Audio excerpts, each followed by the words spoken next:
ಅಂತಾರಾಷ್ಟ್ರೀಯ ಯೋಗ ದಿನದ ಅಂಗವಾಗಿ ಹಸರಗುಂಡಿಗೆ ಸರ್ಕಾರಿ ಶಾಲೆಯಲ್ಲಿ ಮಕ್ಕಳಿಂದ ಯೋಗ ಪ್ರದರ್ಶನ.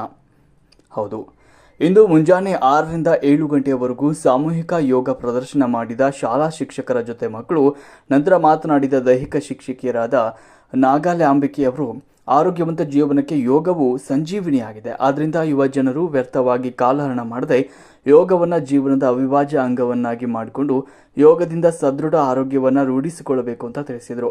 ತದನಂತರ ಮಾತನಾಡಿದ ಶಾಲೆಯ ಮುಖ್ಯ ಗುರುಗಳಾದ ಶಿವಾನಂದ್ ಅವರು, ಯೋಗ ಮತ್ತು ಧ್ಯಾನ ಮಾಡುವುದರಿಂದ ಸದೃಢ ಆರೋಗ್ಯವಂತ ಜೀವನ ನಡೆಸಬಹುದು ಎಂಬ ಸತ್ಯವನ್ನು ಅರಿತು ಪ್ರತಿದಿನವೂ ಯೋಗವನ್ನು ಮಾಡಿ ರೋಗ ರುಜಿನಗಳಿಂದ ದೂರವಿದ್ದು ಆರೋಗ್ಯವನ್ನು ಕಾಪಾಡಿಕೊಳ್ಳಬೇಕು ಅಂತ ಮಕ್ಕಳಿಗೆ ಕಿವಿ ಮಾತು ಹೇಳಿದರು.